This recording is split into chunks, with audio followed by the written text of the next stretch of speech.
আপনি দেখছেন news now, আমরা জানি কোনটা খবর। त्रिपुरा इलेक्ट्रिसिटी कंज्यूमर्स एसोसिएशन ने मांग की है कि बिजली के टैरिफ में बढ़ोतरी रोका जाए और भविष्य में इसे दोबारा ना बढ़ाया जाए। एसोसिएशन ने स्मार्ट मीटर्स बंद करके बिजली के प्राइवेटाइजेशन को रोकने की भी मांग की है। इलेक्ट्रिसिटी सर्विस को मोनोपोली करने वालों को इलेक्ट्रिसिटी कमर्शियल प्रोडक्ट बनाने की कोशिश की जा रही है। अब स्मार्ट मीटर्स के जरिए इस बारे में कदम उठाया गया है। जनता के दबाव में बिजली के टैरिफ बढ़ाने से पीछे हटने के बावजूद बिजली विभाग स्मार्ट मीटर्स पर कोई फैसला नहीं ले रही है। त्रिपुरा इलेक्ट्रिसिटी कंज्यूमर एसोसिएशन ने शुक्रवार को एक प्रेस कॉन्फ्रेंस में यह आरोप लगाया। পরিষেবা বিদ্যুৎকে রাজ্য এবং কেন্দ্র সরকার সকলে মিলে এটাকে একচেটিয়া পুঁজিপতিদের একটি ব্যবসায়িক পণ্যে পরিণত করতে চাইছে। আমরা ইলেকট্রিসিটি কনজিউমার অ্যাসোসিয়েশন তার বিরোধিতা করছি এবং আমরা এই ব্যবসায়িক পণ্যে রূপান্তরিত করার জন্য যে সর্বশেষ পদক্ষেপ স্মার্ট মিটার লাগানো এবং এর পরবর্তীতে এটি বেসরকারি মালিকদের হাতে তুলে দেওয়ার পরিকল্পনা এবং prepaid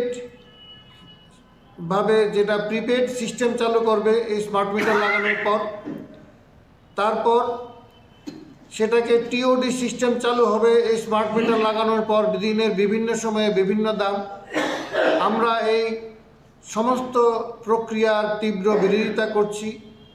Tripura electricity consumers association ने स्मार्ट मीटर्स खत्म करने, बिजली के टैरिफ में बढ़ोतरी न करने और TSECL से मुआवजे की जिम्मेदारी राज्य सरकार से लेने की मांग की। সম্মতি ছাড়া জোর করে স্মার্ট মিটার লাগানো বন্ধ করতে হবে, সমস্ত স্মার্ট মিটার বাতিল করতে হবে। এই প্রান্তিক রাজ্য ত্রিপুরাতে বিদ্যুৎ মাশুল বৃদ্ধি করা চলবে না। TSECL এর ঘাটতি পূরণে রাজ্য সরকারকেই দায়িত্ব নিতে হবে। রাজ্যের বিদ্যুৎ উৎপাদনে প্রয়োজনীয় যে প্রাকৃতিক গ্যাস তার দাম নির্ধারণে আন্তর্জাতিক বাজারে দামে নির্ধারিত হয়, সেটা ডলারের নিরিখে ঠিক হয়।